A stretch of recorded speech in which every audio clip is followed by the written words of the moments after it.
the one you put the equation. Right here. Um, so the way it works, right? You can.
It's already there. That's the interesting thing with India. Like, there's so many people like in doing everything, like the camera, the check-in. No. My name is Nicole. I'm the Explorer PM. And as I always say, I'm going to give my spiel. You guys have already heard it. Just bear with me. I always look at Nicholas because I'm like, I know he's heard this like a million times. But if you haven't, then please listen up for a few minutes, and then I'll pass it on to Mr. Victor and Ms. Valerie. So this year we're doing Explore a little bit differently. So we have our 4 Explorer tracks, as always, web dev, AI, game dev, and hardware. But this time you sign up for 2 tracks at a given time. And if you attend all of the workshops in that track, you'll end up with a fully fledged project to put on your resumes, on your GitHub, and you'll get some special merch at the end. So you can sign up, like I said, for 2 tracks at any given time, but all of the workshops are open to everyone. So feel free to attend as many as you'd like. But if one of them doesn't work with your schedule, or you guys aren't able to attend, all 4 of them like you'd like, then they're gonna repeat after spring break, so you guys will have a chance to attend the other 2 that you missed this time around. So if you guys can go ahead to our Explore Hub, go.fiu.edu/Explore Hub, and start downloading any materials that you might need for this particular workshop. So if you missed last time, you guys are gonna need Git and GitHub, you guys are gonna need Python, and you're gonna need VS Code. So go ahead to that link under the AI section and start downloading that now. If you don't have it, we're gonna check in with you guys in a bit to make sure that you're all set. So the deadlines for the cohorts, we only have 1 more that is open, which is our hardware track. The other 3 have already closed for this iteration. If you guys are interested in joining the hardware track, that's gonna close next Sunday at 5 p.m. If you can scroll down for me. So if you guys do wanna join that one, it's can you zoom out a little bit? If you guys are interested in joining that hardware one, you can go ahead and scan this. No, other way. Yes, okay, thank you. Go ahead and scan this now. I'll give you guys a few seconds. I don't see anyone with their phones out, so I guess we'll keep going. If you guys want this link or you have any questions, we also have our Explore Hub and our 4 track channels on the Discord. And the link for this is go.fiu.edu/initexplore. Now, this next one is super duper duper important. I want to see all of you guys with your phones out. If you're interested in getting your pins, if you guys are interested in this particular track, which I assume you are because you guys are here, please fill out this entry survey. Keep in mind, if you already filled it out for another track, that is game dev or web dev, you guys don't have to fill it out again. Just make sure that when you did fill it out, you put in the 2 tracks that you were interested in. So I'm gonna give you guys a few seconds for that because this is really important. If I don't have this information from you guys, then you're not gonna get your merch and I'm not gonna have you guys counted as part of the cohort. So please do that now. And you're also not gonna get this link again unless you're doing hardware, I guess, which you found a loophole. I'll give them a second for that. Oh, and Corinne, since you're here. Perfect.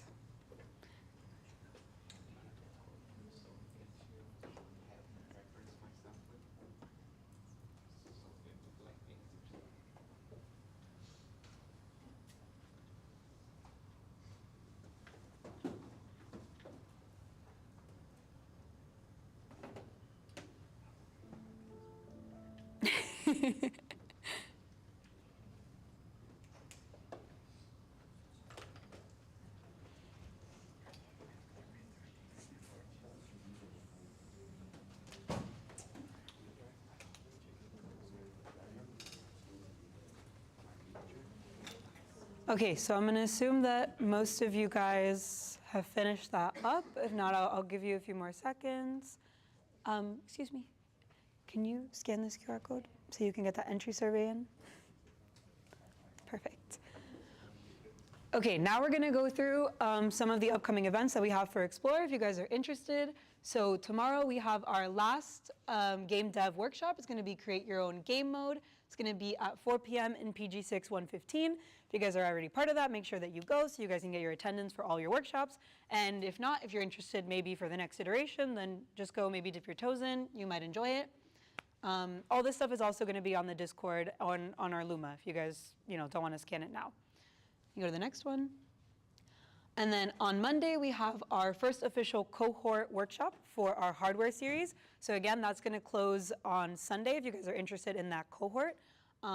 That's gonna be at 4 p.m. in PG6 116. So if you guys are interested, please come on down. And now I'm gonna hand it off to Miss Karine, our build PM, to talk about our build applications. Hi everybody, so you have all probably seen my face way too many times now, but this is going to be for the final time for this specific topic. How many of you have applied for build? Everybody would have their hands up. Okay, most people, I'm happy. Okay, so, yeah, so as you all know, Build is where you're actually going to build a project, just like this, except now this is going to be from 8 to 9 weeks. We have a demo day. We have some companies coming that we would love you to show for your projects to land those internships. Now, we have AI beginners. We have other projects that have AI in it. So I would encourage you all, for those who have not filled out the application, scan this QR code because they do close today. There will be no extensions this time. So we actually have one of the team leads for web dev over there. If you want to try out for web dev, by all means. We have a late AI, which was with hardware, but it's also AI, which is also a beginner track. We have AI beginner. A lot of projects you can get into if you're, I know you're all here for AI, so you can do this. But it closes today, and we have a lot of people applying, so I really want to make sure everybody who procrastinated, because I'm a procrastinator as well, it closes today. Do your stuff today, please. Thank you. Now we're going to hand it off to Victor and Valerie for our AI foundations. Thank Let me you. just I think you guys are starting with. hold on. I'm just gonna do a little introduction first. Hold on. Okay. So welcome everybody. This is the second workshop for the AI series here at FIU. I hope you guys are really excited because today we're gonna do a lot of fun stuff, and I hope you guys are really excited as much as I am. So to get started, I'd like to introduce myself for those who couldn't be here in the last week. So my name is Victor. I'm the ETL for this program. My major is computer engineer. I'm a junior year, and I'm an AI lover, just like you guys. And I'd like to get started with, let's see. First, I don't know why it's like that, but anyways. So first of all, guys, I would like to give this big shout out to this club, AI at FIU. I'm here with Valerie. She's from the e-board, and she's gonna be doing this a part of this workshop with me. So I want you guys to have the opportunity to take a look at this club as well. They're doing a lot of AI stuff. You guys are doing a computer vision, right? A workshop. Yes. So if you guys are even more interested in this stuff, so make sure to check AI at FIU as well, okay? So give you guys a minute to scan and join in the group chat as well. Cool. Okay, perfect. I'll go moving further. So this is the agenda for today. We're gonna first start very slowly. Gonna talk about the history of AI, how they all got started. Okay, it's important to understand that. We're gonna talk also about the difference of artificial intelligence, machine learning, deep learning, all these kind of words that you might have seen out there. So we're gonna explain all of that too. Then we're gonna go over the importance of data and explain the difference of training data and testing data. Very important concepts to understand for machine learning in general. Then we're gonna go over the three most fundamental types of learning in machine learning, which is supervised learning, unsupervised learning, and then reinforcement learning. And then in the end, we're gonna do a little real-world project with this AI model, K nearest neighbors. So make sure to stick to the end because we're gonna do a lot of coding here. So be ready.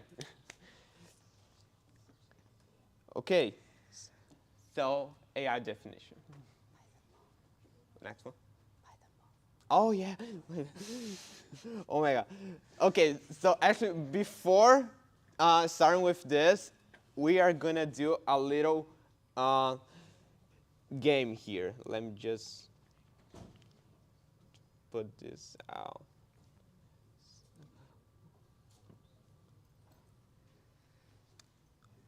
Okay, so we're gonna do a little game for Python, which is basically just a review to remember the concepts that we did last workshop. I'm gonna hand it over to Valerie. She's gonna explain the little game here. All right. How many of you guys played baseball or watched baseball? Ooh, yes. What's your favorite team? No. Oh my gosh. Oh my gosh. Well, I'm Venezuelan, and baseball is super big in Venezuela, and our favorite team, my favorite team, is Los Cardinales, so the Cardinals. So I grew up with baseball, and I love computer science, and I love AI, so today we're going to mesh both worlds together. We're going to do Python ball. Yeah. So for those of you who are not familiar with baseball, okay, this is what a baseball field looks like, right? So we have the home base. We have first base, second base, third base, and if you manage to get all the way around, you have a home run, all right? So how are we gonna play today? We are gonna have 3 bases, right? So where Nicole is standing over there, that's gonna be our first base, all right? And this chair right here next to our Nintendo friend is gonna be second base, all right? And we're gonna have this lovely chair over here is gonna be our third base. And finally, hopefully your team makes it all the way to home run, all right? So in baseball, when you bat the ball, right? Somebody throws you a ball, you either bat a single, a double, a triple, or a home run. So a single, the ball goes out, and you run, and before somebody catches the ball, you can only make it to first base, all right? When you bat and the ball goes, and you manage to run to second place, that's a double, and so on and so forth. The triple, and if you manage to throw the ball super high and nobody can catch it on time, you did a home run, all right? So we're gonna have 4 types of questions, sorry. A single, a double, a triple, and a home run. So single is gonna be the easiest level question from last week. Double is a little harder. Triple is more hard. And home run is gonna be the hardest, all right? So we're gonna have 2 teams today, all right? So. I think we could split them, maybe even including this line, because there seems to be a lot. Yeah. Like here in the middle. Yeah, like you. This feels like clustering. And then the rest Exactly. Use it as an example. you can probably stay on this side. All right. So you guys squish that up, just visually for us to see. Do you All want me to right. Stand up though, or what? Yeah, so you guys can stand up. So choose a team name. You guys choose a team Oh, yeah. name, and we need you guys to choose a team name. Everybody get together. You guys got 30 seconds to come up with a team name. Time starts now. Everyone get up and group up over there near second base or short base. And you guys group up over here. Learning baseball today. It's kind of 30 seconds. like this is the longest that I've been exposed to baseball in my entire life. No, we're playing Python ball. Public relations so long. There's nothing more creative than water bottle than me. 20 seconds. I think this is it. Wow. Okay, so we're gonna have one person from each team come up at each base. I'm thinking maybe have 3 of them come up at a time so you can help each other just in case because of time, so Yeah. they can all get to bat. That works. Do you have the questions here? Yeah. Can I? Yeah. I don't know if you can, if there's a way that I can Valerie, see. is time up? 5 seconds. Is this it? So, maybe I can open it. Do you want to do it there?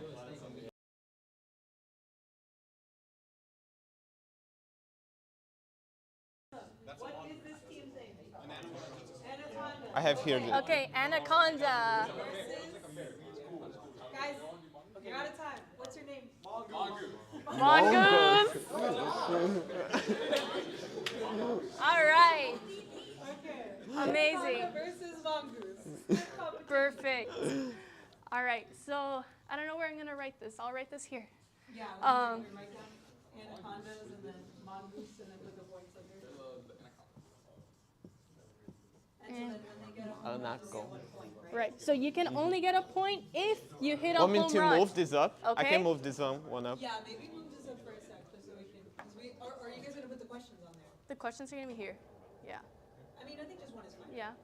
Okay, cool. So Makes the way that sense? it's gonna work is that 3 of you guys are gonna come up at a Yeah. time. You're gonna have, what, 30 seconds? Yeah. So for the single and double, you'll have 30 seconds. For the triple, you'll have a minute. And for the home run, you'll have 2 minutes. Okay. So 3 of you guys are gonna come up at a time. If you get it right, then you're gonna be able to move on to the respective base depending on the question type that you chose. And they're gonna choose, Yeah. right? Okay. So we'll So let's we'll have stop the 3 of you game at guys 9. Stand here at home, and 3 of you guys stand here at home as well.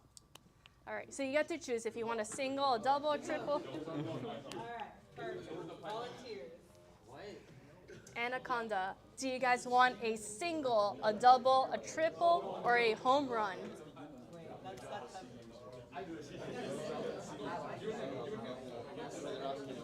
Yes, you got it. Nicholas, don't be shy.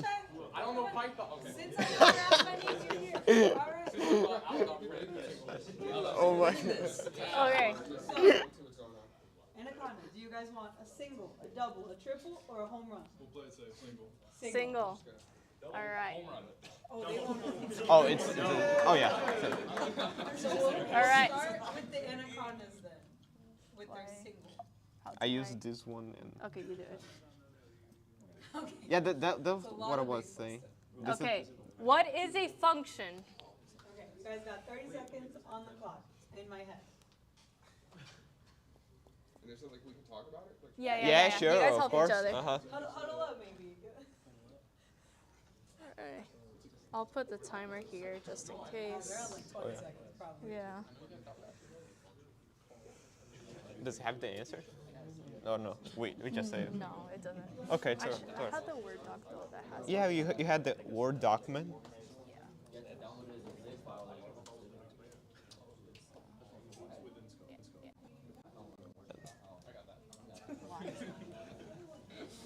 All right, time's up. So what is your answer? a reusable piece of code that can be called at any point in a program as long as it's within scope. Very good. Yeah? First base. You guys can go ahead. All right. Monkeys. Do you want It's single, long. double, No, they triple? said they want a home run. A home Home run. run. Okay. I don't know Python like that. Nah, but you went for it. Well, you see, I can't see. That's true. okay, wait, no, this is my, Wait, this is stop my showing jam. them. Stop showing them. All right. This is home run. Oh yeah, should This is oh yeah, Okay, that's there we go. This is much better. I think I know this. Wait, okay. All right. You got live. 2 minutes. 2 minutes. I think we should just give them a minute. Yeah? Okay. If they don't know what they don't know. Which library is used here? But I literally put the answer.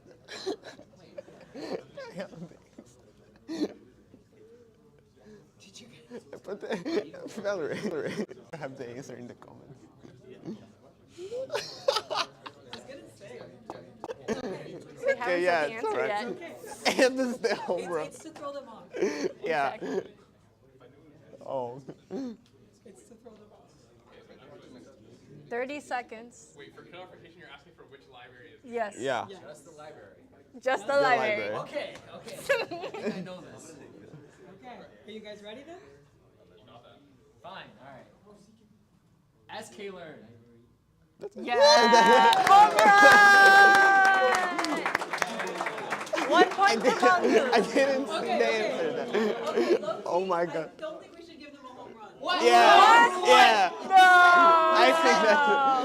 No. Yeah. I didn't see the That's answer. not fair. Oh my God. It's a freebie home run. It's a freebie home run. dedication. Alright, because you guys Good decided job. to do the home run, you guys get your home run. There you go. Good job, guys. And a little closer, I guess, to the All right. Anaconda. Next 3. next 3. Now they're gonna. Oh my god. I think you should have just like put the import thing. All right, guys. Would you like a single, double, triple, home run? A double. All right. Show them the questions. No, you guys got it.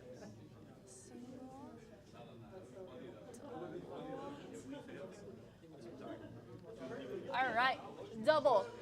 How do I create a function in Python? No. In baseball, the next person bats, and if they do, then they move. Oh, then they all move. Yeah. I agree. There you go. I don't know how to flip it. Yeah. So, for example, if they would have gotten a home run, then they get 2 points because they go and they go. So they're gonna go to like third. So they go to double, they go to second base, and then these guys are to third. Yeah.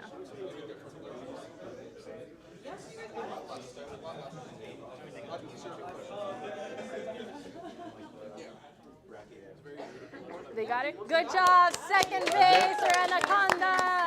All right, so you guys go to second base and you guys move up to third base. All right. I guess that's how baseball works. I don't know. Yeah. Mongoose. All right, Mongoose, this is their challengers. All right. What do you guys choose? Single. Plain and Okay. single.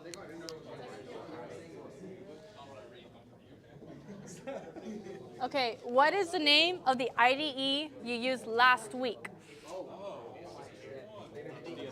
VSCode. That's Good it, job. yeah. First base.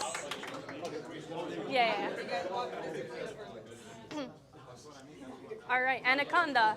All right, next three challenges. Okay? Okay, just stand here so we can differentiate. This is home, and then you guys are On the time. All right. What is your difficulty of choice? So Triple. Okay, nice.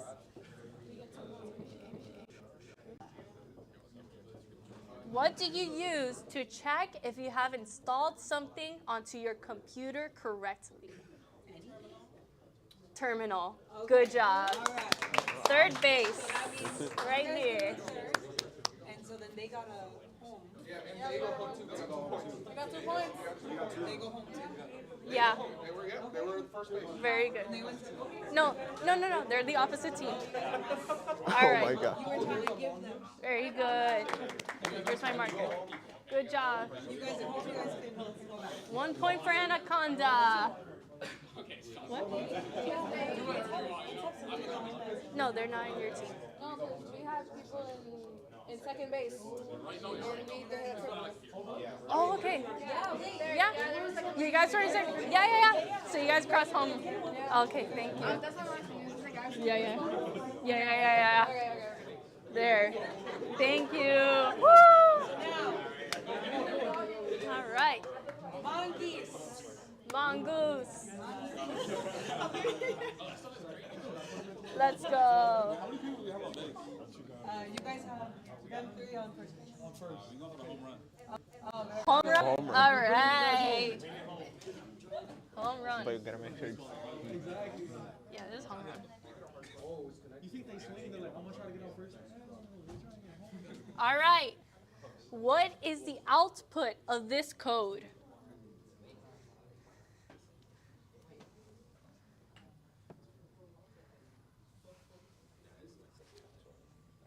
We have this one, the cat name, my name, Peter, Pantera 2, and then yeah.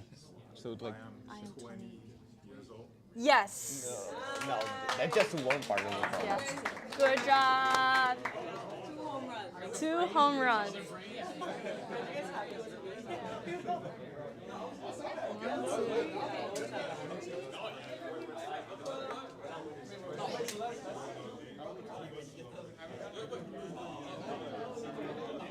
Just gotta make sure the time. Yeah. Yeah, very good. No, I mean that Oh. it's 4:30. All right, let's go up to 5, and that's it. Okay. Or 4. I don't know, yeah. It's our Home call. run? Okay. You just have to stay for a little bit more now. And then they already have them on. All right. What is the output of this code?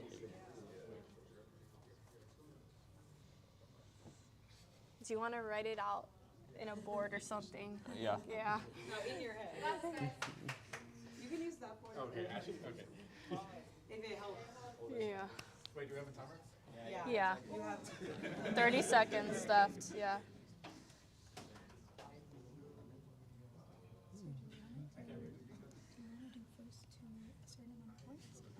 Yeah. I was gonna do originally 9, but because of time, I'm thinking 5.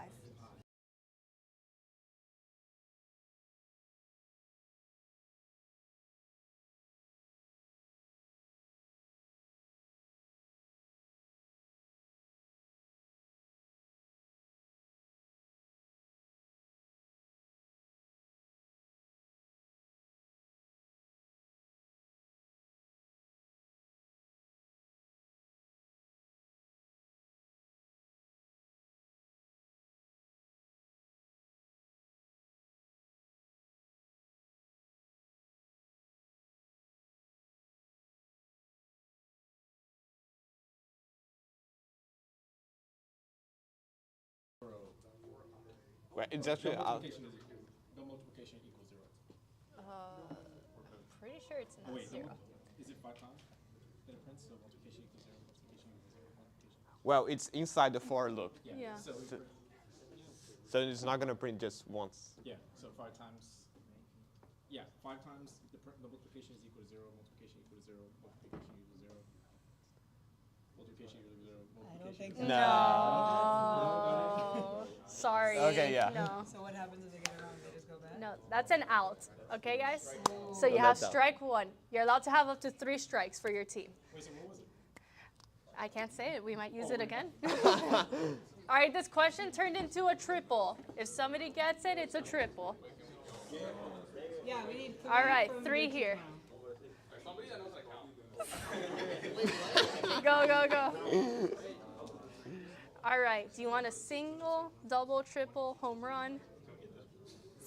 Oh, wait, we don't get this one? Do you? I Wait. mean, this becomes a triple. It's not a home run anymore. Yeah? I'm gonna take that one. Okay. Okay. Yeah, I don't know where it is. Ah, it's with him. Okay. So this is going through every single index. So first, it's going to be multiplication, which is 1 times. And Nicholas is talking shit. Yeah, he was saying, I don't know Python. It's like, it's literally the same person saying, I don't know Python. The multiplication is still going to be 1, but then I will be 2. So now it'll be 1 times 2. So it'll be like, the multiplication. Oh yeah, always.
single, they will come home.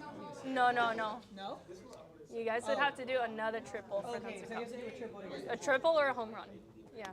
Wait, are they in? They're in third. They're in third. Then they just need a single to get that ball. I have no idea. No. I guess they need to get all the way to that base to push them. Yeah. Oh yes, this is true. This is. Yeah.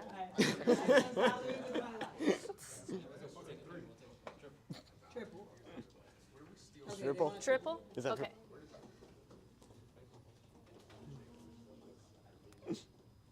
What is a method in programming?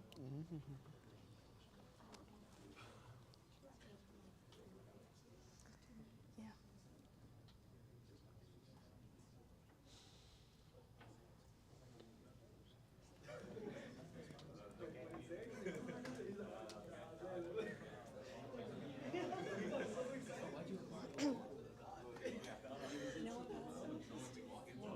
Four. Yeah. Can you stay up until 5:10 or something? I'll try. 5:20. Do you have any kind of quiz exam? No. Mm-hmm. Yeah. Okay. I should have said like 20, 30 minutes. That was my bad. No. Just what? Yeah? Say it out loud. I think a method in programming would be like a function inside a class. That's it. Yeah? You got it. Good job. All right. So you guys go over to triple, and your team gets home run. Let's go. Okay, 3 more people from the bottom. You guys are Anaconda, right? Perfect. Among Us. Quickly, we're running out of time. We gotta get to the content. Come on, come on. Okay. People, even if they don't want to. All right, let's go, let's go. Take us home. Take us home. Take us home. We got that. Yeah, sorry. All right. Which category? Home run.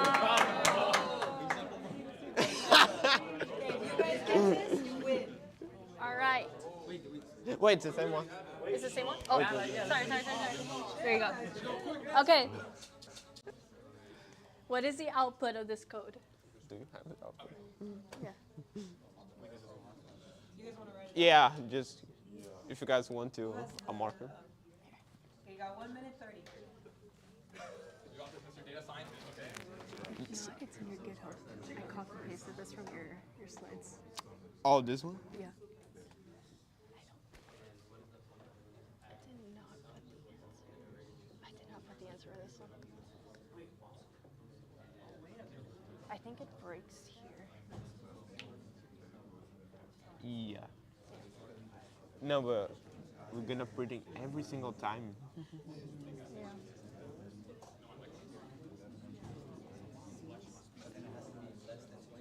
There should be 2. Look. Got this. I like what I'm hearing. I think it's so funny that you were like, I don't know Python, and then you cooked. I know programming Hello. fundamentals. I know programming fundamentals. I teach it. It's gonna stop at I 29. don't know any of this. If they asked me the SK neighborhood import, I would have been like, what the hell is that? But it was always Yeah, no, you're right. Yeah. Okay, cut him off soon. Yeah. Oh, I forgot to put the timer. So we can just ask for the value. Look, we can just ask for the value of sum at the end, which is 29. Well, some, yeah, because It's just 29. what you guys are looking for is the value of sum at the end of this while. Yeah, don't worry about the index. Yeah, Yeah. just sum.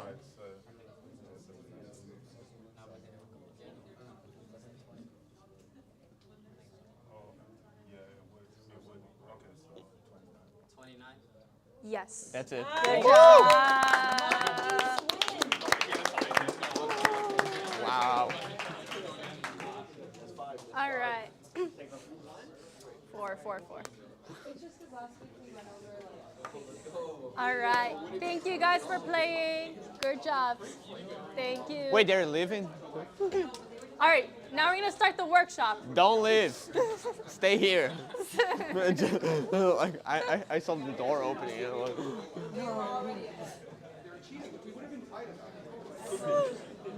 All let me right. change it to.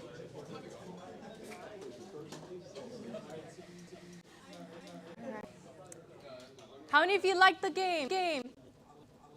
Fire. A scale of 1 through 5. What do you rate it? 5. Okay. Should we do it again? Yeah. Okay. No? It's okay to say no. Let me put this down. All right.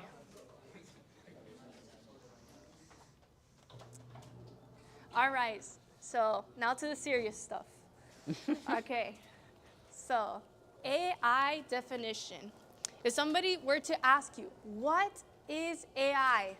If your grandma tells you, what is that thing going around in the news of the AI? What would you tell her? No, come on. Oh, no. No. All right, so let's look over the definition.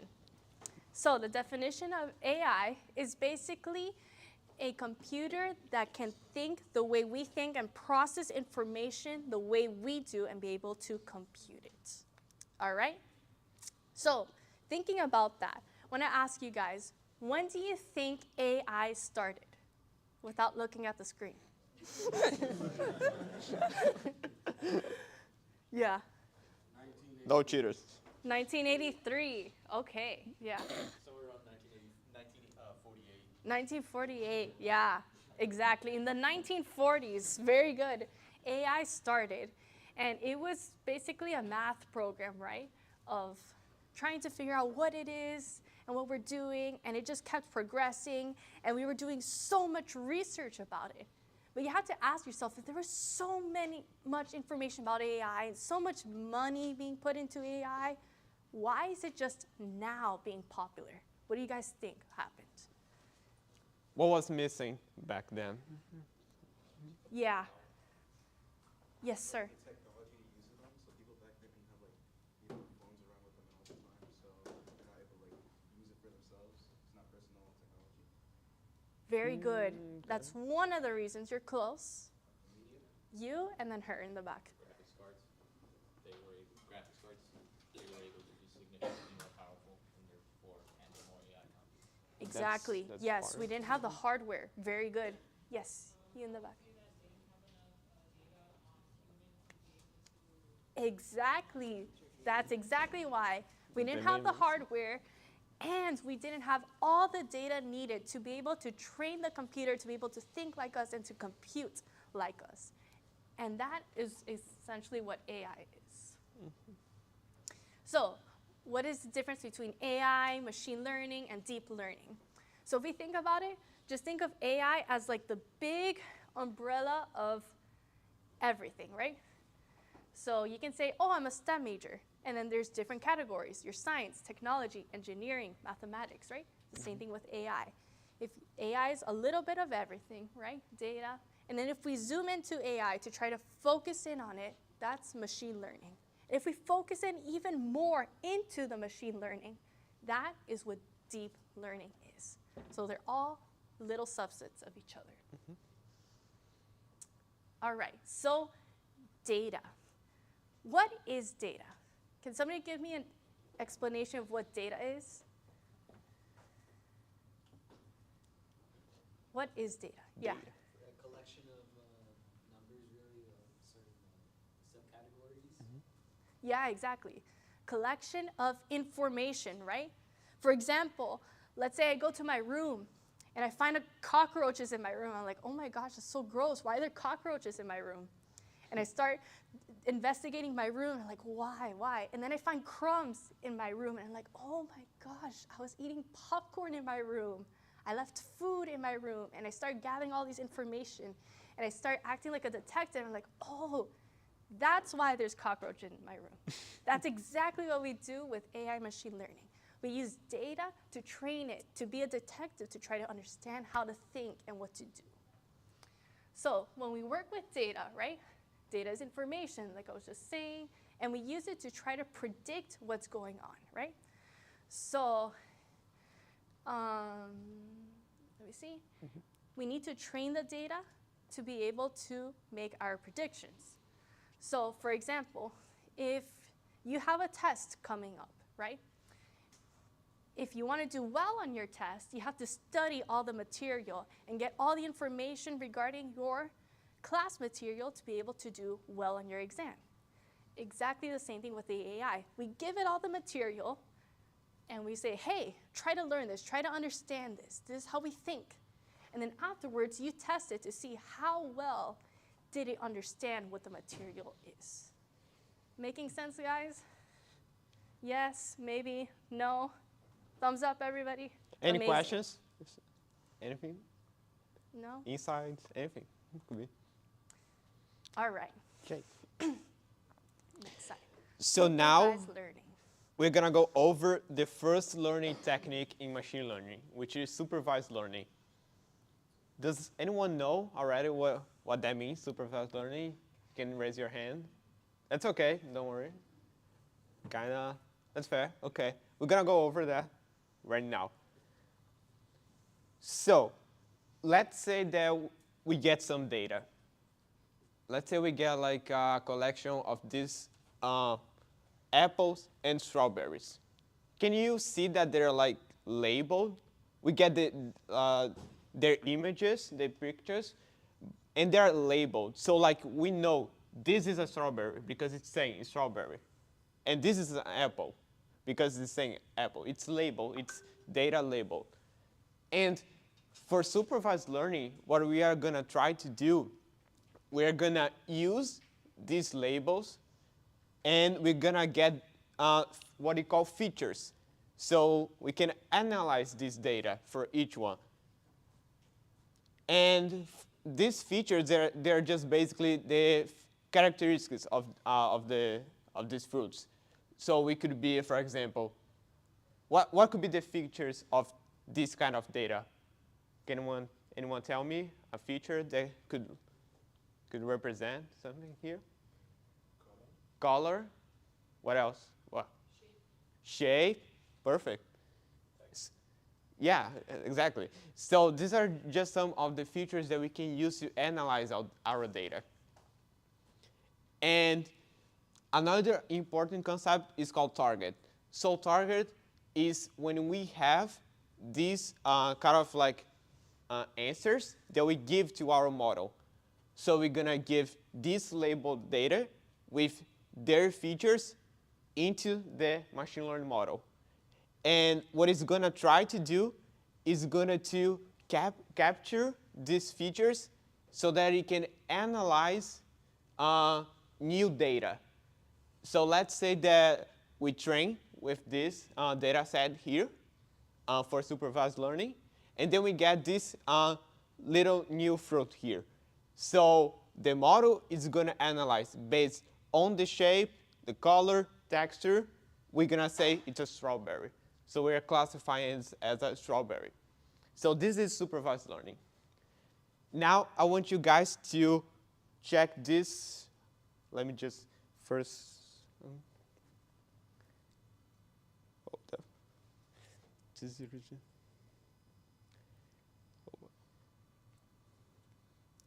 So for supervised learning, we can actually do two things. We can either classify stuff, so we can make groups of it, like this one. Let's say, so we could classify the data as green or blue. We're classifying stuff, so it's kind of not real numbers. We're not using real numbers. We're just trying to classify them. But we can also do regression, which is when we do actually prediction. So we use real numbers. And we are actually trying to, based on the data, predict real numbers, real values. Can anyone give me an example of classification in the real world? Anyone? Yes. Oh. Like something like Shazam, that they can identify music based off of listening. Oh, that's a very interesting one. Yeah, I think that could be. Uh-huh. Wow. Classifying your grades, like A, B, C, E, based on like groups. Maybe that's more like a straightforward kind of thing, but could be, sure. The last one with the strawberry and the apples, was it classification or regression? Classification, right? Because we are trying to classify them as an apple or a strawberry, right? And an example of regression. Can anyone think of something? House income. Stock market prices. That's a very interesting one. Perfect. So now that we get this idea of supervised learning and what we can do with them, I want you guys to access this website here. But first, can I get a volunteer? Anyone? So we can, yeah, come on. How many categories are you doing? Just 3. Do you want 3 people? Yeah, just happy, sad, and angry. Do you want 3 people, 1 for each? I think just 1 people. Time. Yeah. So come over here. Now I'm gonna change it to my computer. So you guys can access this this website in the Explore Hub. It's called Teachable Machine, okay? So we're gonna do a little bit of supervised learning here. We're gonna use, what's your name, sorry? Adrian. Adrian, okay. Adrian, I'm gonna need you to do a happy face here. We're gonna get a lot of data from your face, so just make a happy face. Okay. Hold up. I think this is it. Yeah. You can Okay, click now I'm gonna need you to make a sad face.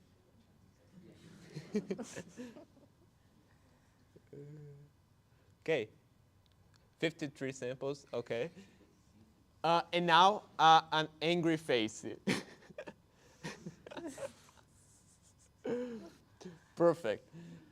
Now, with all this labeled data, you see that we are giving all this data to our model, and they're all labeled. So when the model get this data, for example, it's gonna know this is what angry is. This is what sad looks like. This is labeled data. And now we are gonna train the model here. So it's training. Hold up. Perfect. And now we can actually test our model to see if it works. So make some kind of face, could be happy now. Okay. And you see the percentage that is kind of sweet. Apparently when I smile, I'm angry. Okay, do sad. Try to do sad. Kinda. No. I think you need more samples for sad. Yeah, I think we need more samples. This kind of stuff can happen in AI, so that's why we need to be careful with our data. Feel free to try yourself. The link is available in the Explorer Hub, okay? It's called Teachable Machine. You can actually try other kind of features, I don't know, classes that we can do. But thank you so much, Andrea. Applause for it. Thank you. Awesome, awesome. Perfect. So this is supervised learning. We have labeled data. Now I'm going to switch it back.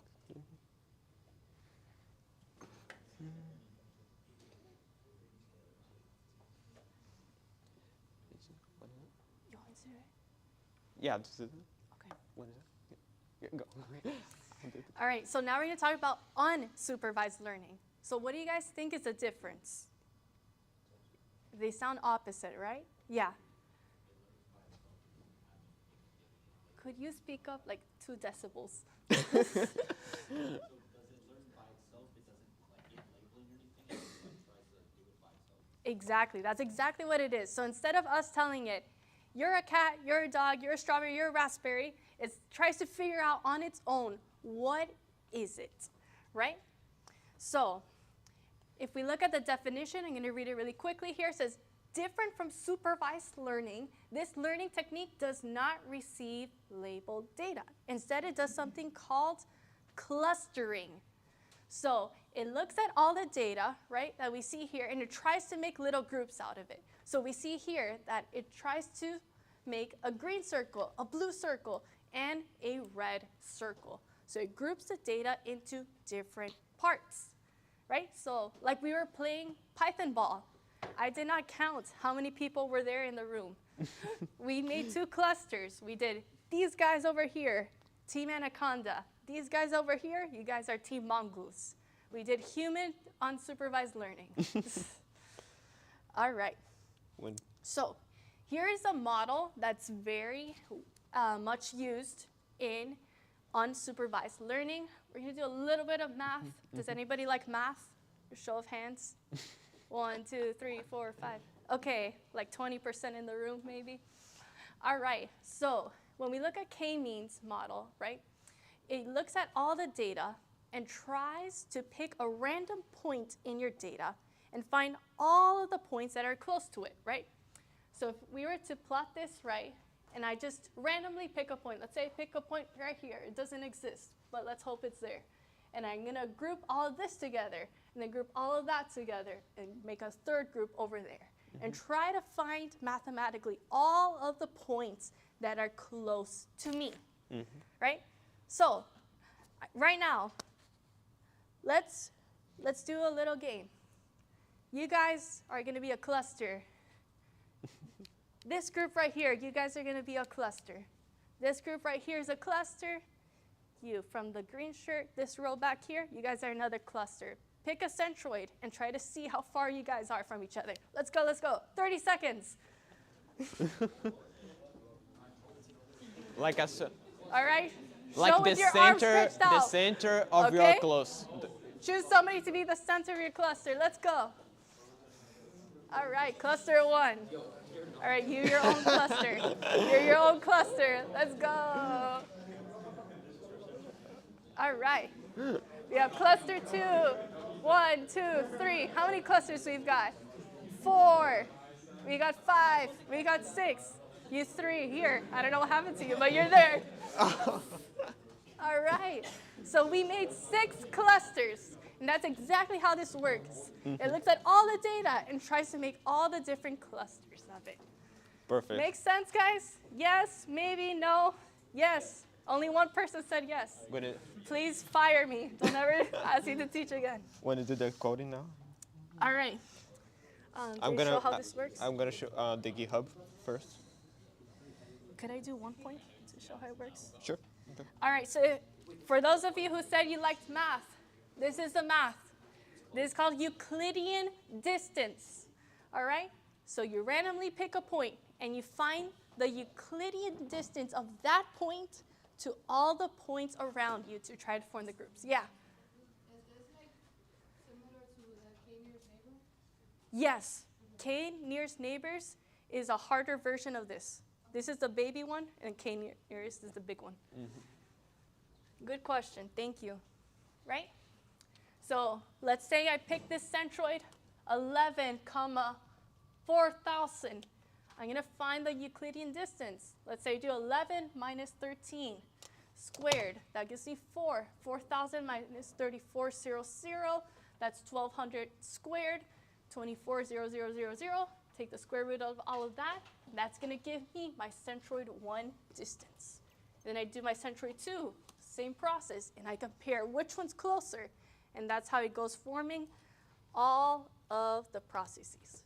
So now Victor's going to go on to the GitHub. If you guys have your GitHub open, feel free to join us as he shows us what our k-means algorithm looks like. So you guys should have access to the GitHub in the Explore Hub. I'm going to show you here what is true. So do you guys have access to this page? Do you guys? Does anybody need help getting there? Yeah, you should find the link. You need help? You should find it in the Explore Hub in the AI.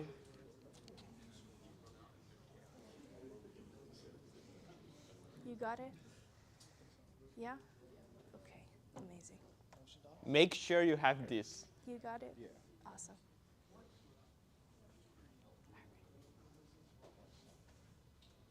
Do you have access? Amazing. Are you part of the social media people? Yeah, Okay. I'm doing it. Amazing. I have to go. So, yeah, I'm gonna give you this. Thank you. Yeah.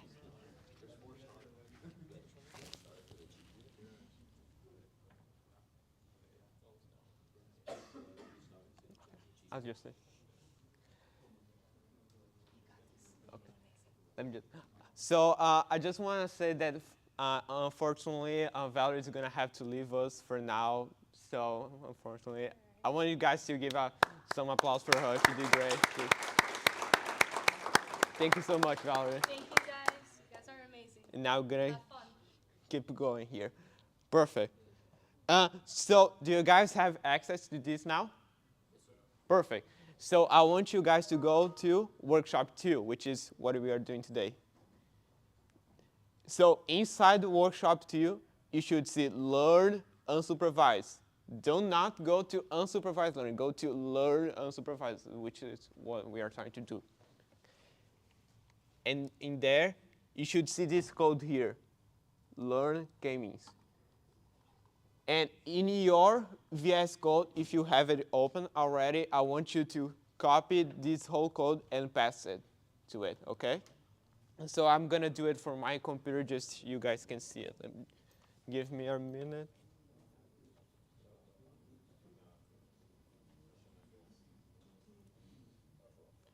Hold up.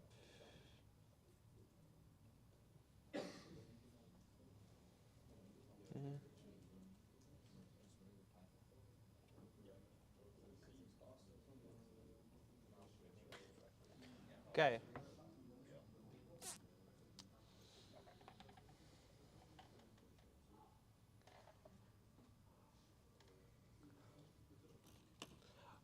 Okay, so this is in my computer. What I'm gonna do, I want you guys to do the same thing, okay? So do the same thing. Let me hold up. So I'm gonna grab all of this.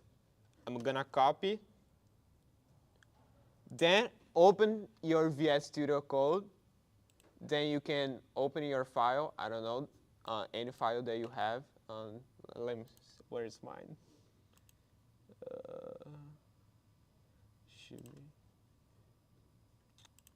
I think I'm just gonna create one for now. Okay. Learn supervise.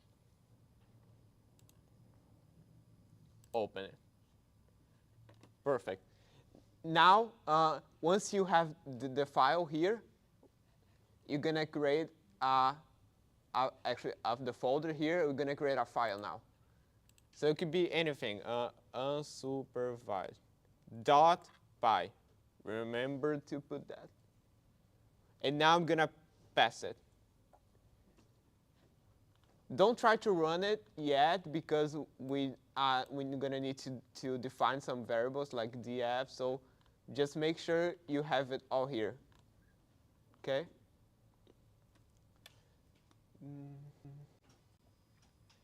Do you guys have the code?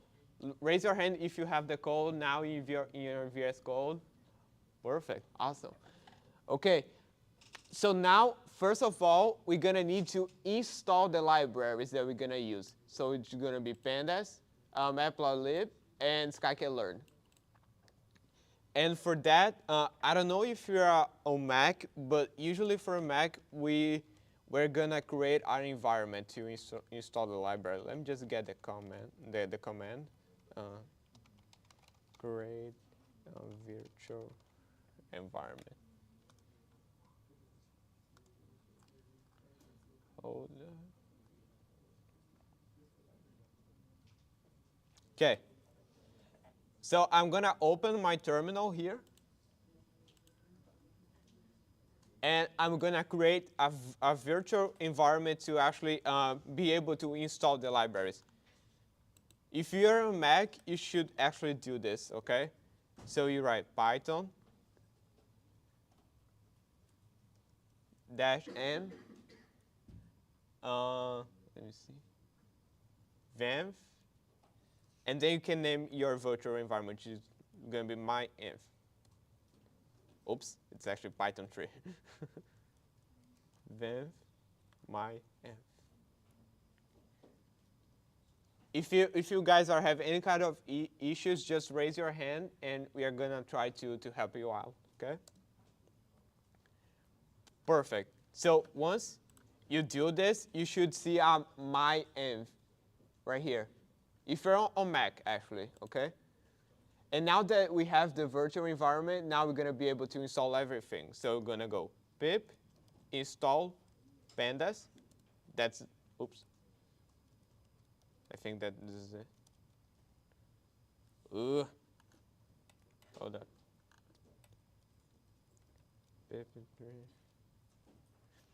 Oh, I forgot. You have to activate the virtual environment. Hold up. Let me get the code, the command for that.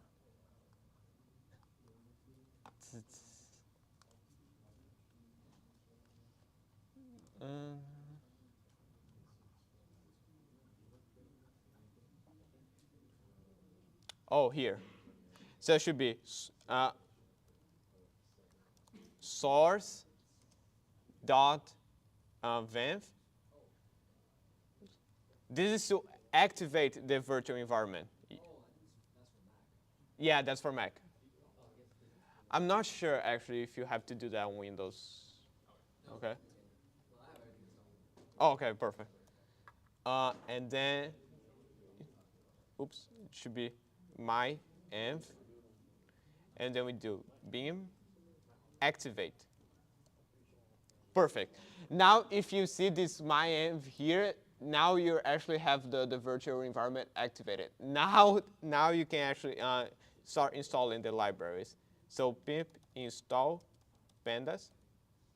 That's the first one. Installing. Okay. Now we're gonna do pip install matplotlib, which is the second one. Perfect.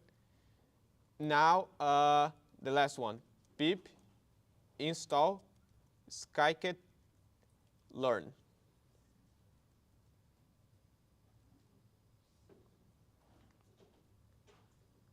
Awesome. I'm just gonna do the upgrade for pip. You don't have to do that. It's actually showing here to me. Pip install upgrade pip.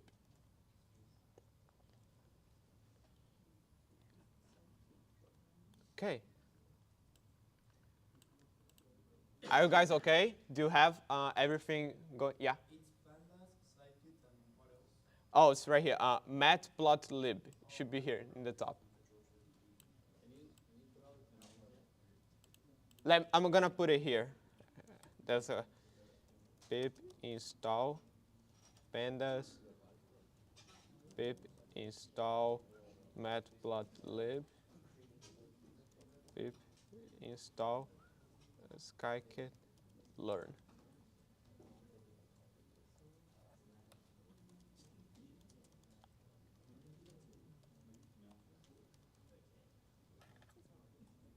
Okay.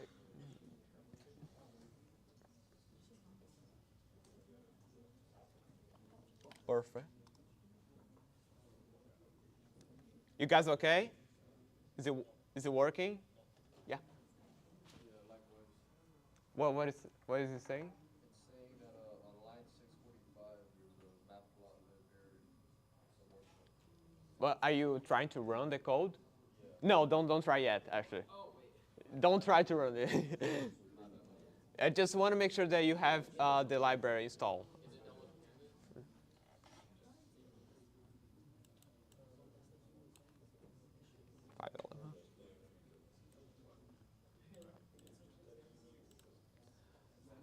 Okay.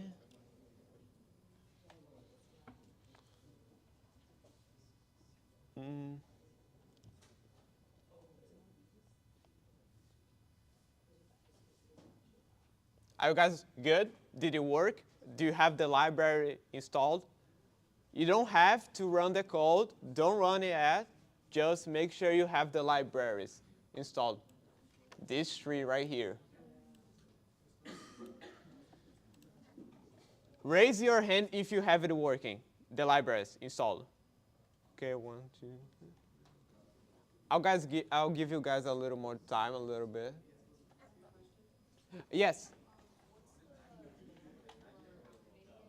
Oh yeah. Let me put that.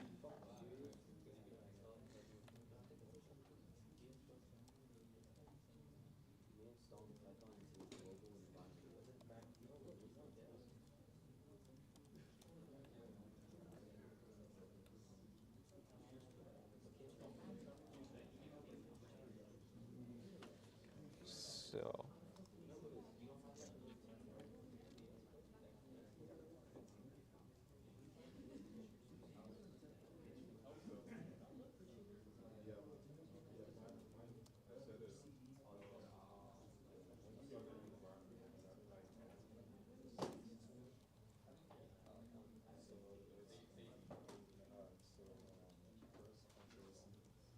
Perfect.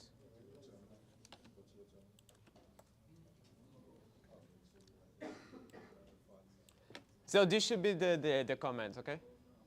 Of course.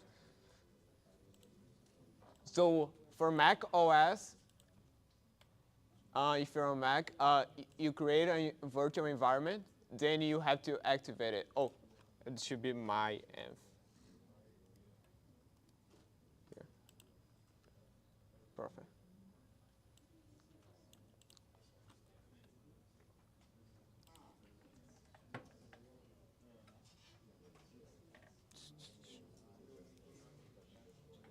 You guys got it? Is it working? Yes. Is it taking a long time to what? To what are you trying to do? Yeah. Is it take? Let me see. I'm like now on my second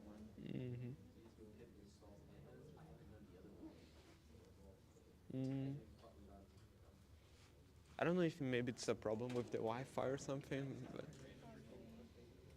Because I'm on the you know. visitor. Okay. Interesting.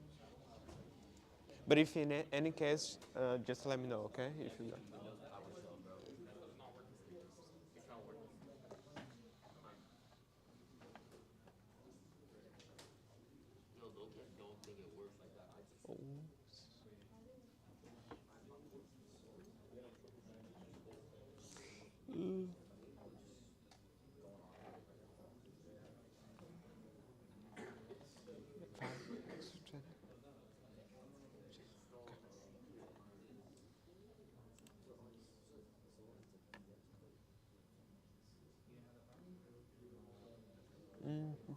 Yes.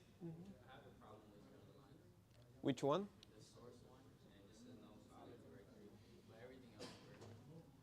Were you able to create the virtual environment? This one. Yeah, I did that, but the second one didn't work. This one? Hold up. Like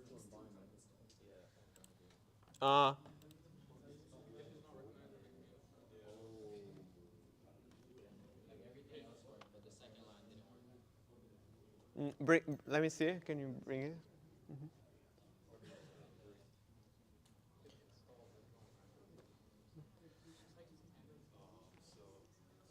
Are you on Mac? Yeah. Okay. So let me see. That's the one that didn't work for me.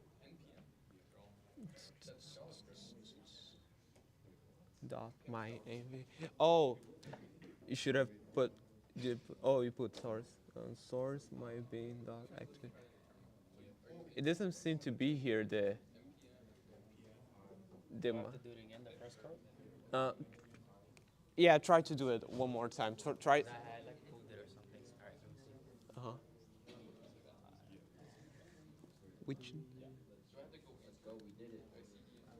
My env. Then. Because I did that and then that's how I got. It was like I got a file earlier, but Yeah, that's it. yeah, that's it. And then now do the source thing. Yeah, now we should do the source. It doesn't do that part. Now it should be really working.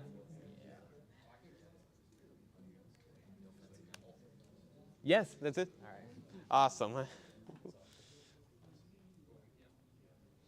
Now you can actually try to install the libraries. Oh, the library's already installed. Oh, really? Oh, cool.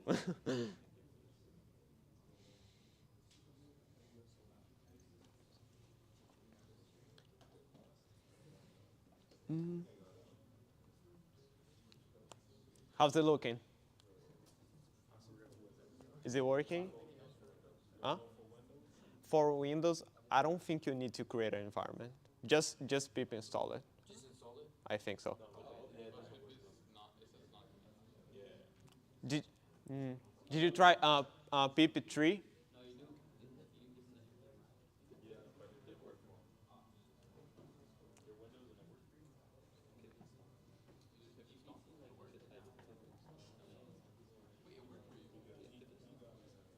Wait, it worked for you? No, I don't think you're doing pip install. Which file are you on? Yo.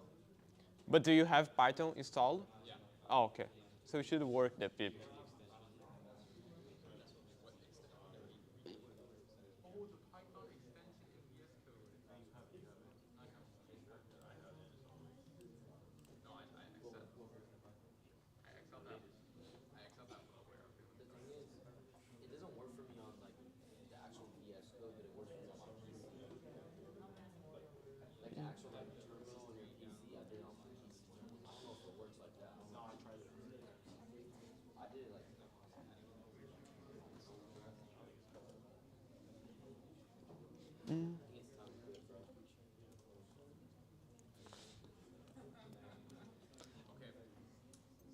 I give you guys just 2 more minutes so then I can actually go through the code with you guys, okay? And don't worry if you, for some reason, don't get this. It's just make sure you're actually following the code with me and you'll be fine, okay?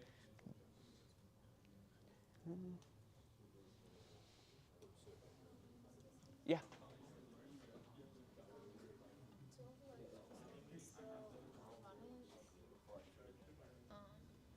It's saying that like the libraries basically is not like.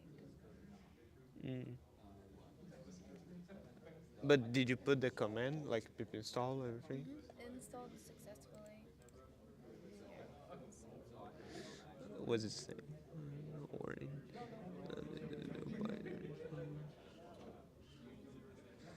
This is transfer. Just. That one was for the first one. Were you able to install any of the libraries? Yeah, I installed them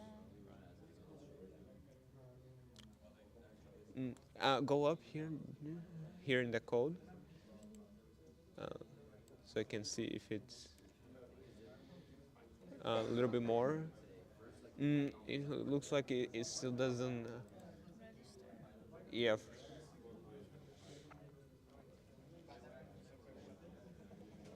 Because I don't know if it works if you try to create a virtual environment on Windows. Because actually, when I try to pimp install it in my Mac, it doesn't work. So I have to create this virtual environment. So I have to do the same thing for Windows? Maybe the commands are different. That's the only thing though. Try to do creating virtual environment for Windows. I think that just the commands are different. Yeah. It shows like this, it just means that it's good. Go up here. Oh, you were able to install pandas, but did you install the? I'm about to run it here. I was running MD, like on the Windows terminal. Okay, sure, yeah. Run it here again. Yeah, no problem. But you got pandas already, I see.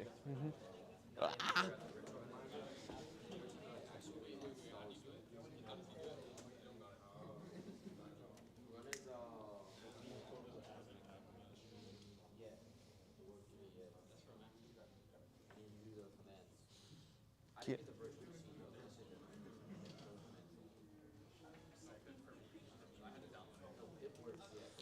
Okay, so I'm gonna go ahead actually now, and I'm gonna show you the code and your first model with k-means, and that's gonna be the unsupervised learning. Okay, don't worry if you don't have the code working for now. just stick with me and you'll be fine, okay? Just follow me and make sure you're learning, okay? Because that's the most important thing. Okay, so I want to first show you guys this data. This is the data that we have. And we have already some features like customer, like the names, monthly visits, like this whole list of numbers, annual spending, like how much each person is spending, okay? But when we are working with data in machine learning, we need to actually turn it into a data frame. And for that, we're gonna do this little code right here. So df, which is gonna be our data frame. And the reason why we're doing that is because we want to make this data into a data table with rows and columns. And to do that, we're gonna do df, pd, data frame, and then we include the name of the data. Perfect. Don't try to run it okay? Just make sure you're writing this. So here we are creating the data frame, okay? Perfect. So now when we access this data, now we're gonna be able to have the columns, which is gonna be customers, monthly visits, and annual spending. And these are the values.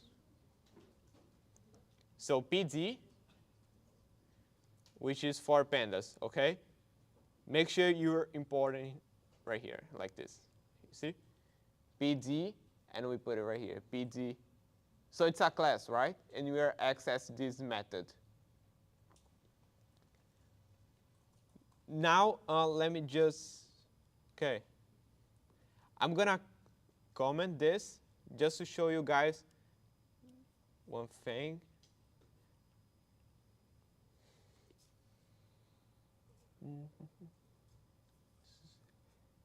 It's just so slow.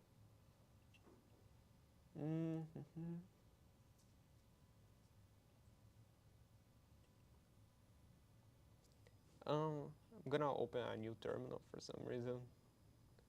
New terminal. Kill terminal. Okay. Come on.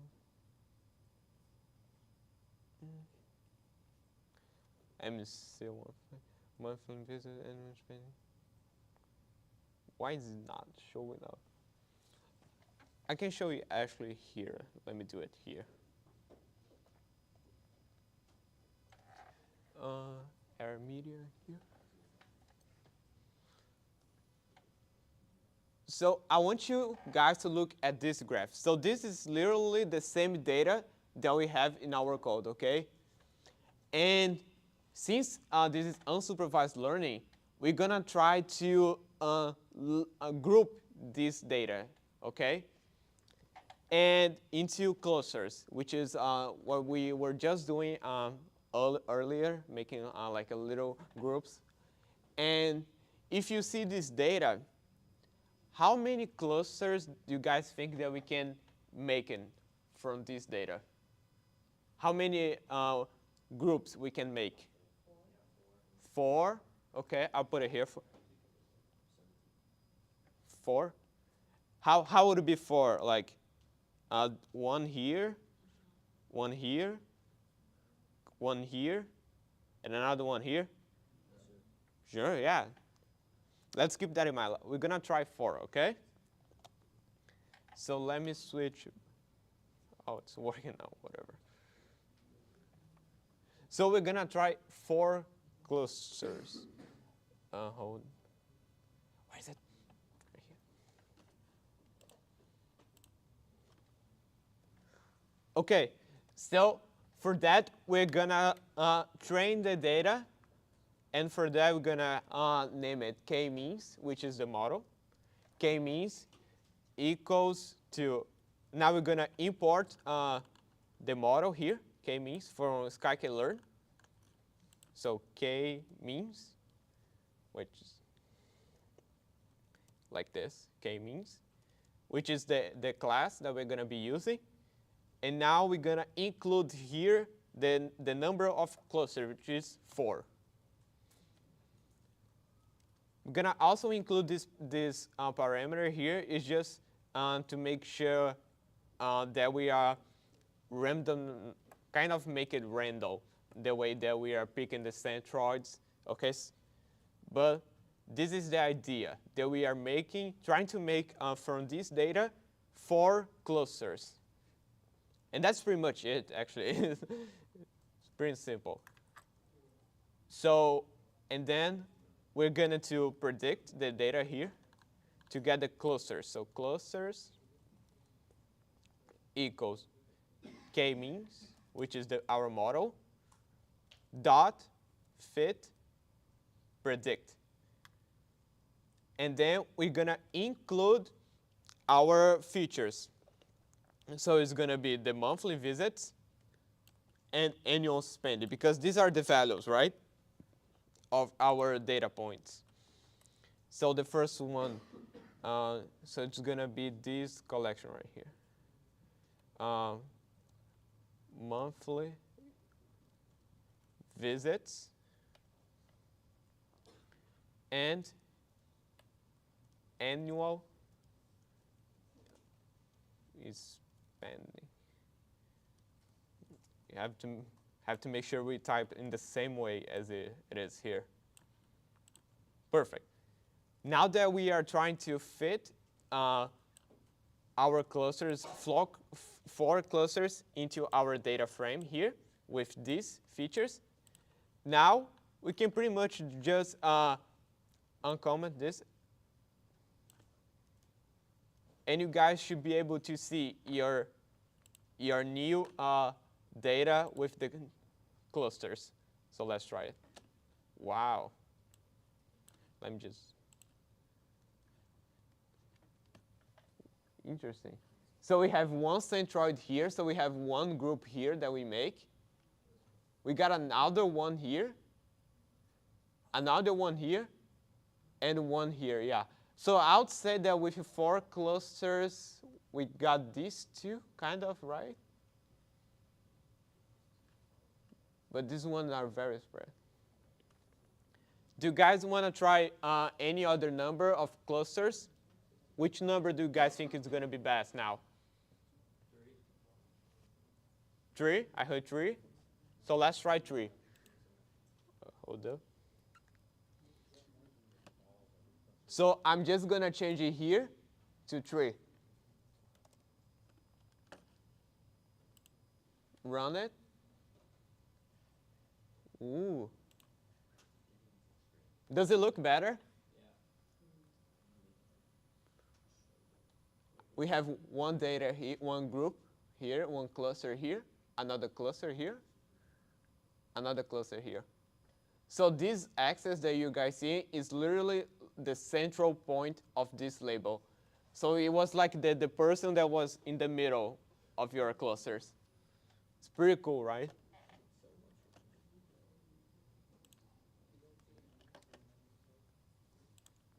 And also,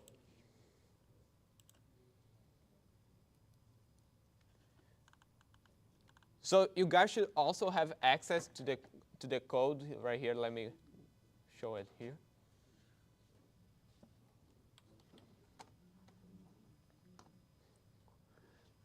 So don't worry if you're not writing anything, okay? Because I put all the answers right here in unsupervised learning. So the one that we are using to learn is learn unsupervised, right? Right? Because I want you guys to actually write stuff, okay? That's why I made this file here. And there's the complete file right here with the whole code. So you guys, if you guys want to check it out later, okay? Perfect.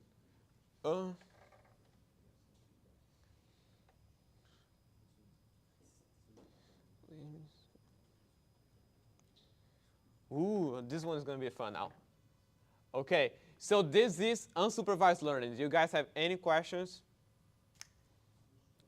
Anything? Could be any insights, comment, anything. Yes? Is it not running? Do you have the libraries installed? Everything?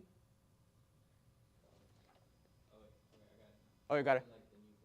Oh, okay, perfect. Okay. Awesome. Now, let me change it here to air media.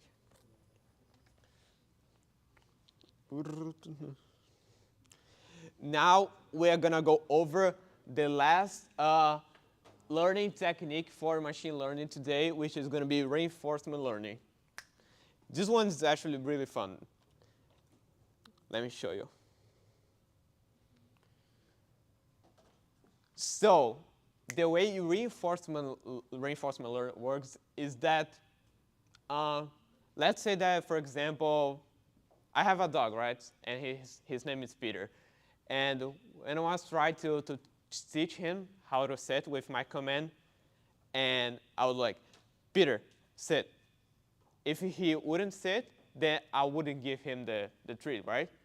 So that's what it would be like the observation that he would see. So that's not the action that I want him to take. I'm not rewarding him for that. And when I do Peter, sit, and he actually sits, then I give him the treat. And that's the reward. And that's literally the same idea that we can do with machine learning. So we're going to have our model, and it's going to take an action, which could be literally any action. It could be a random action into our certain environment, okay?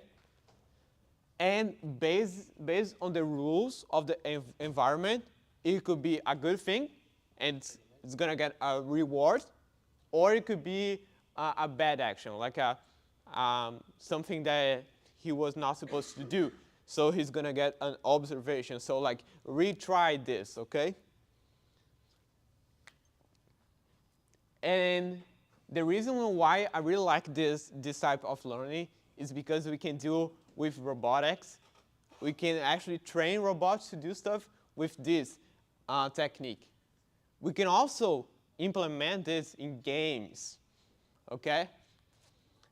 So if you're actually trying to create an NPC, you can actually try to implement this kind of AI in it, if you want to play with it.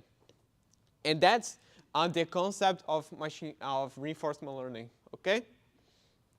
Now, let me, okay. Now, so I want to say that I had this idea yesterday in the morning, and I tried to build this little tic-tac-toe game here using an Arduino. So if you guys also want to understand more and learn about Arduino stuff, you can see that in the hardware workshop. Let me show you right here my little project. Where is it? DocCam, is that it?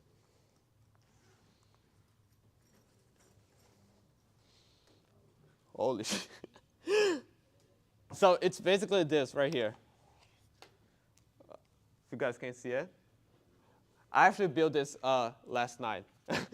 I didn't get any sleep, but it's okay. So I want to, for you guys to have the idea here that, that we can implement this kind of stuff into real world projects like Arduinos. And let me just explain you what these are. So this is a tic-tac-toe, right? So we have here like the first square, and we are the blue LEDs, and the AI is going to be the red ones. So we have like the group for each square. 1, 2, 3. I know it's a bunch of wires here, but I hope you can see it. Like, and let me show you in action. I just have to connect it with my computer.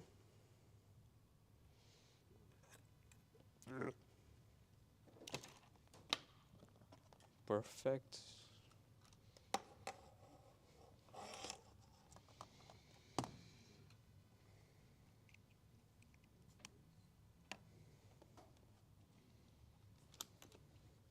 Oh, and by the way, I think I should say something. Since I was kind of rushing it to actually finish this project last night, I actually well, the programming and the code, they're all working fine, and also the connection with the Arduino and my computer. But the problem is that I didn't have enough resistors. I don't know if you guys know that, like if you have taken circuits, but I didn't have enough of this piece here. So it could be possible that some LEDs might not turn on, okay? Just want to make sure you guys know. I wish I had more time to find. Okay, let me just get the code here. Hold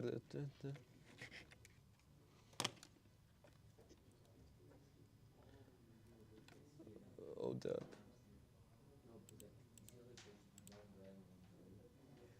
Open.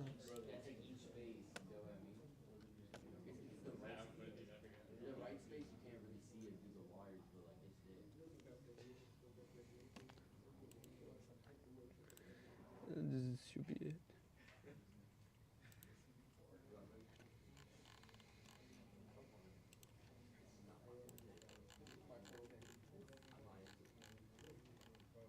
Okay.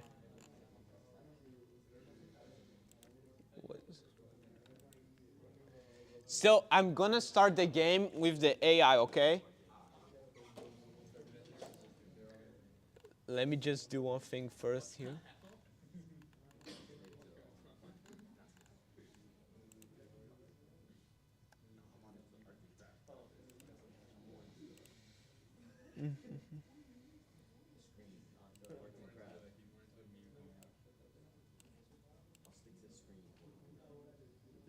Oops. It actually should be here.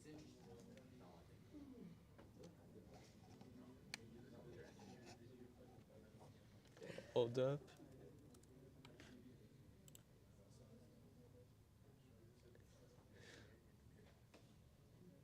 Yeah, it's working. Okay. So we are the first one to play. And just so I can show you guys, oh, I hate this. This cable. So I'm gonna first try to play it right here at the top. This one, so it'll be the first square in the tic-tac-toe. So you should see the LED. We are the blue ones, okay? And the AI is the red one. So you can see that the AI played at the top over there. So if you were trying to win, I'm just going to try to make a straight line here, right? So I'm going to put. The AI is dumb, okay? For now, okay? You can see that the AI should have put like this LED, right? And instead, it went right there, right? It happens. So I'm just gonna, and there we go, we win. But I wanna say something now. Actually, in the model of the AI, remember when I showed you guys like that the model could go over and over again in the environment to learn the good actions and the bad actions that you should take. So I just put to go it once. So now I'm gonna go in the environment 1,000 times to actually learn it.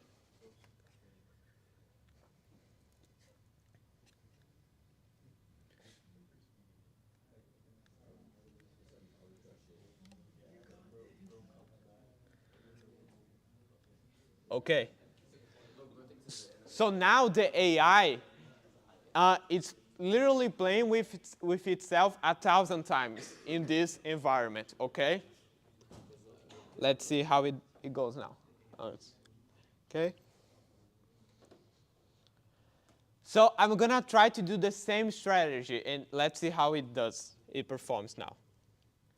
So one over there, and that's the middle, okay? So the AI put in the middle. It's kind of different now, right? Now I'm just going to repeat the same strategy to see if it blocks my attack from here. Oh.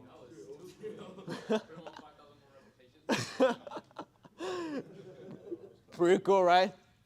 Now I'm going to, I could block it, the AI from there, but I want to see if it can, if it is going to try to aim the game, right? So I'm just going to put it over there at the top of the middle one. So I'm just, let's see if it's going to go for the whim, right? Yeah, it does. And the AI wins. And that's how we're going to be dominated by them.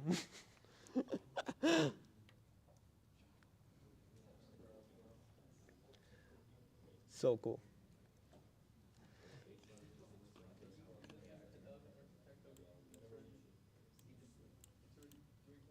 Cool. Now I wanna ask you something. What happens in a tic-tac-toe game if we get literally the two best players in the entire world? What's gonna happen in the game? It's gonna be always a tie, right? So now, with 1,000 times the AI training and understanding the whole tic-tac-toe environment, let's see if it actually goes for a tie with me. I'm gonna try to do my best. Okay.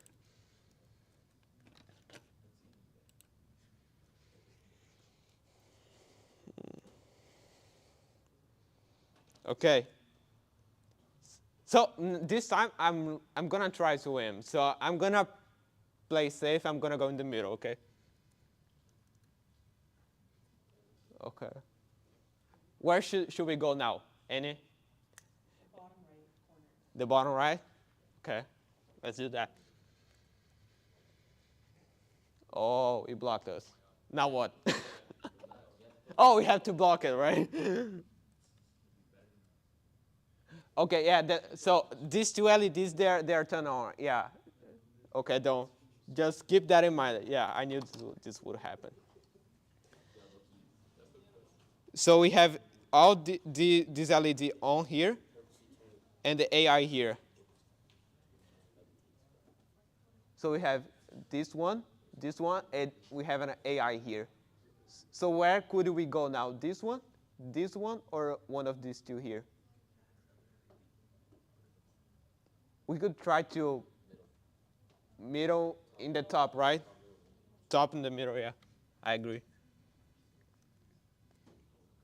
Oh, so it blocks. We had these two here, right? So it blocked us right here, the AI. So the AI is actually getting smart with the whole strategy. And I mean, the game is over. I can now just put it right here. And that's it. The game is a draw now. So we have these three LEDs. Actually, this one, and the AI has this one also.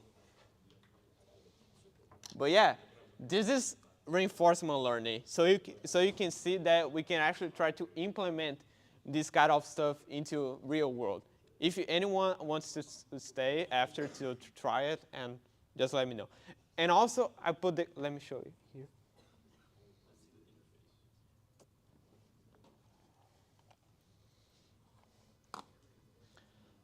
So I put it right here in reinforcement learning, the code for this. Oh, I just want to make sure you guys know I did not write this, okay? I just implemented the code into the Arduino. You can actually try by creating these two files in the VSCode, and you should be able to play in the terminal, just like I did over here. Yeah? Oh, for the Arduino, it's C++. Yeah. But for the model, it's just Python, okay? And if you guys want to learn more about Arduino and hardware, you can check out the hardware workshop that we have. We have it on Monday in the afternoon. Okay.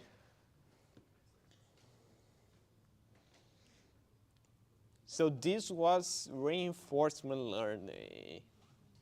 Pretty cool, right? That's why I say I think it's my favorite one.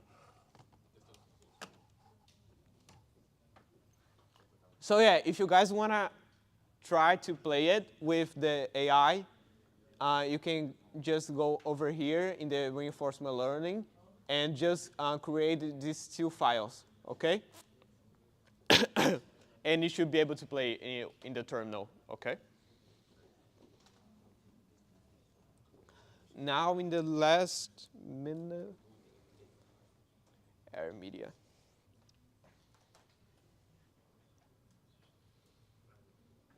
Now for the last part of the workshop, I know you guys are a little bit tired, I'd say. It could be a lot of information, so take it easy, I know it. But just make sure you're actually having fun and just learning the main concepts, I would say, okay? So K nearest neighbor. So what is it? It's a machine learning model. And how does it work? How can we classify or predict stuff with K nearest neighbor? So let's say that we have this data right here, right? And we have these two classes, blue, which is class A, and class B, which is green. So the idea behind the KNN is actually trying to see the nearest points to a data point that we want to classify as. So let's say that we have this little star.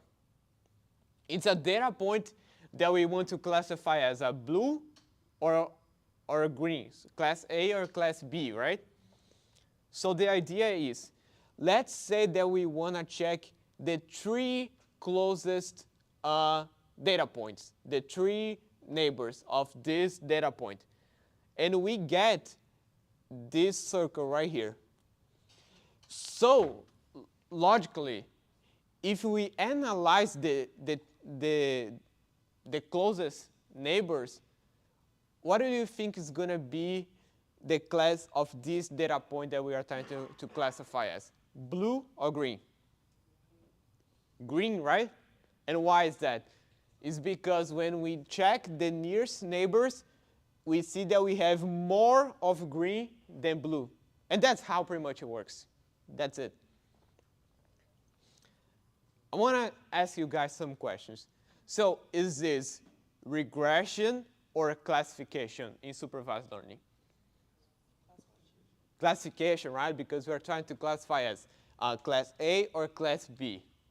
But here's another question. Can we use KNN for prediction, for regression? Can we actually get values from it? What do you guys think?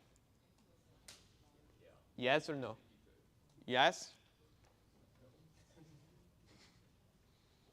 How?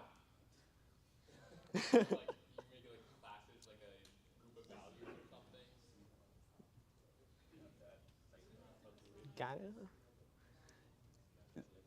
So the way that we can actually try to predict values with KNN, we just pretty much just get the, let's say we have data here, another data here, with they're all values, right?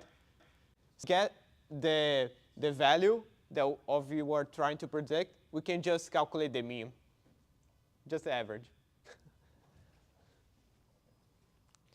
So yeah, for K nearest neighbors, we can classify data and also predict values using regression.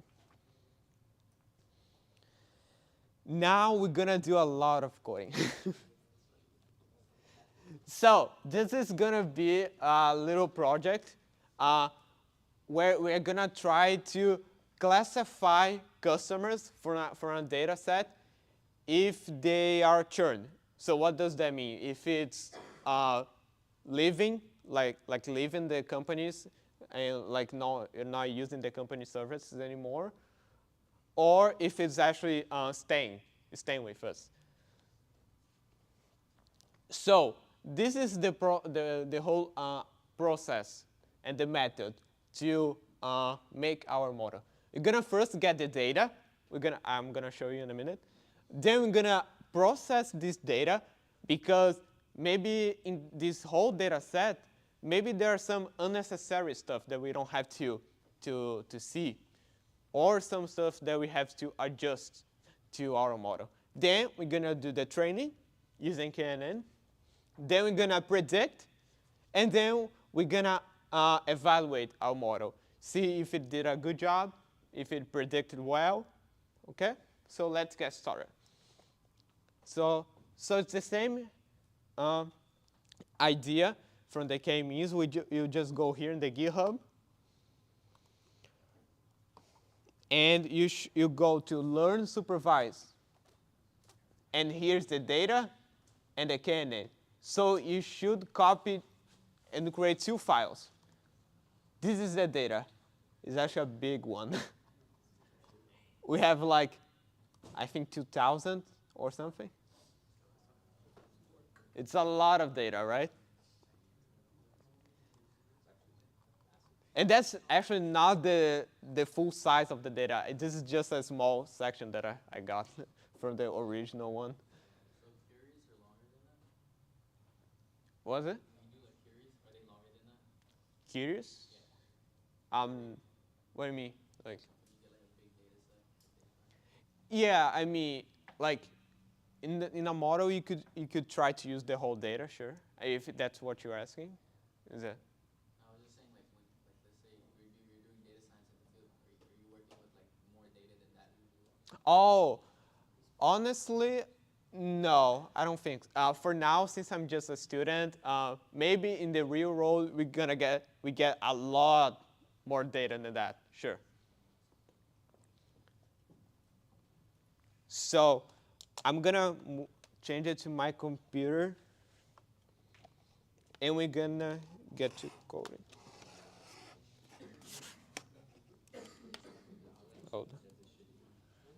So you can try to get ahead and start creating these files. Okay, but I'm gonna do over here as well.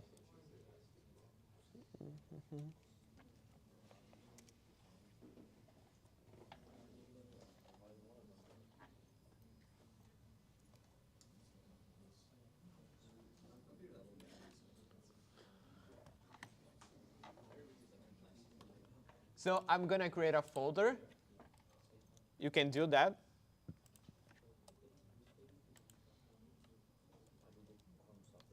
Learn, supervise. And now we're gonna open VSCode, and we're gonna open our file. Learn, supervise. Open. Perfect. Okay, so now I'm gonna create the first file, which is gonna be the knn.py.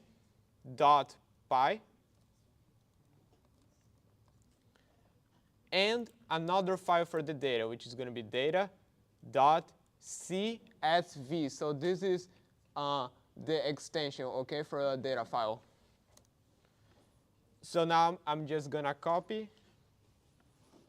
Really quick, we don't have much time. Learn, supervise, learn data. Let me see.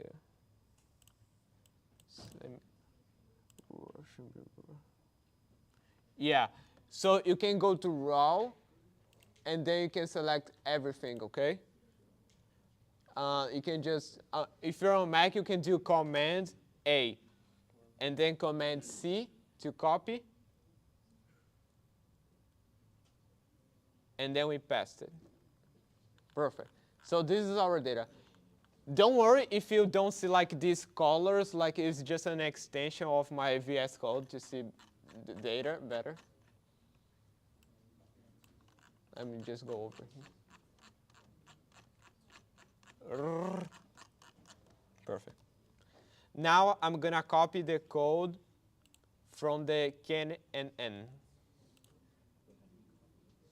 Learn, supervise, learn can n. And I'm gonna copy all of this. I'm gonna pass it over here. Perfect.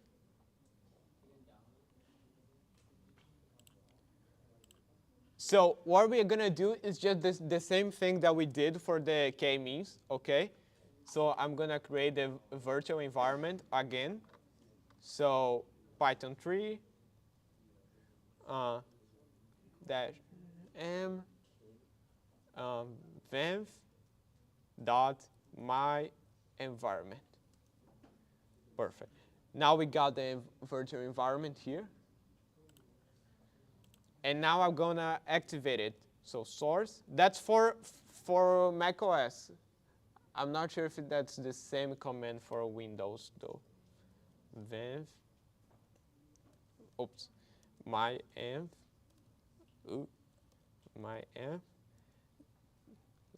/bin / activate. Perfect. Now we have our virtual environment. Wait. Too much. Yeah. And from there, now we're gonna install our library. So it's gonna be pretty much the same ones. So pimp it, install scikit-learn.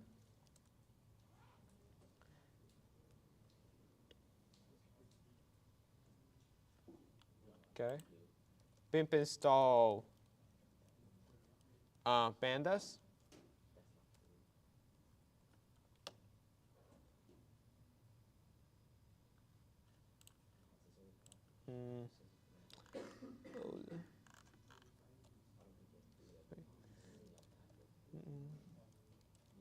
Pip install upgrade pip.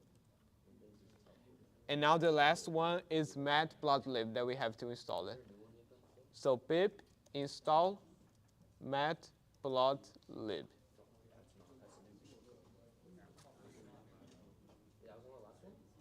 Perfect. So that should be it. Is it the same? Yeah, it's literally the same, yeah.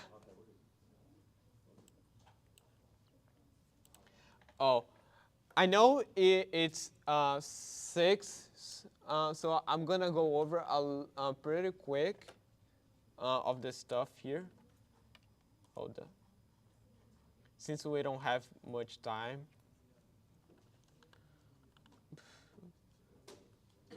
What happened?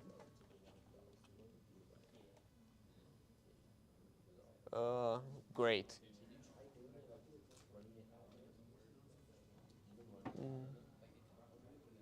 For some reason, no.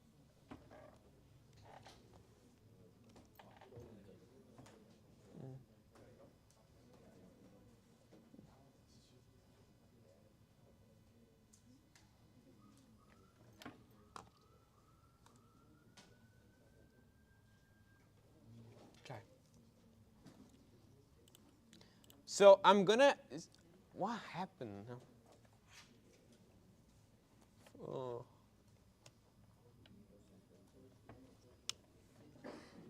Damn it, for some reason now my code is not working. Thank you. So, as always, you should have all the answers here in the supervised learning. So I'm just gonna copy it and skip it some stuff for now. But we are doing pretty much the same thing. Here we are importing the data, and just make sure this is the correct path to your data. Just make sure of that, okay? So I'm just gonna be copying.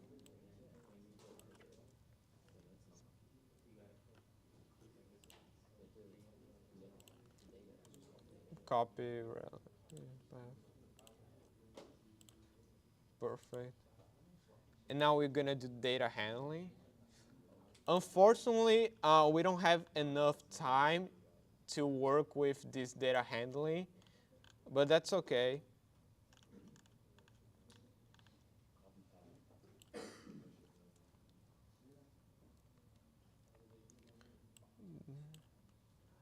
I'm just copying the answers actually just for now because we don't have much time.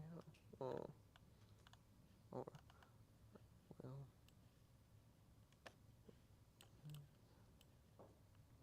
Let's see. Okay. So what I'm gonna do just now, before you can wrap this up, I'm just gonna do the prediction, the training and the prediction with you guys. So for the prediction, it's actually pretty much simple. As always, we just create an object of the class, what is it? K neighbors classifier. And that's pretty much the class that we're gonna use, our K nearest neighbors. And we're gonna use, so this is where we can actually try to come up with numbers to make our model even better. So how many neighbors do you guys think that we can use to classify our data? So how many of the closest points we can use? So the 5 closest one, the 3 closest one. Tell me a number. 3, that's a number, okay. 5, okay. I'm gonna go with 3 first, okay? So 3. Don't worry about this parameter here for now, okay? I'm just make sure that our model works fine. Euclidean. Perfect. And now we're gonna pretty much just predict our data. And for that, we're gonna do y predict to get the whole array of our prediction, which is going to be kn.predict. It's going to be, so we're going to get the trained data, the training data, the x, and the y from the training data. Perfect. And that's how pretty much it works. Now I'm just going to uncomment this to get the accuracy of our model. So it's just a little for loop to get how many times we match the same value with the training, the prediction, and the actual data. Okay, and we're just gonna get the accuracy here, and we're gonna print here the results. We are also gonna display our results from our K nearest neighbors. So when I run this, let's see how it goes.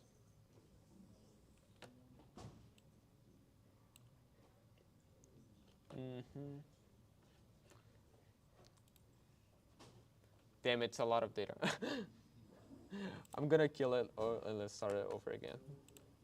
New terminal. Just real quick.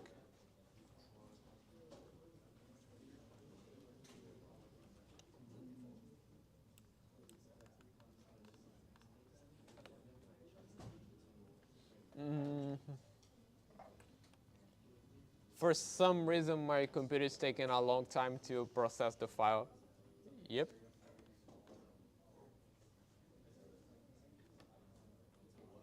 Hold up.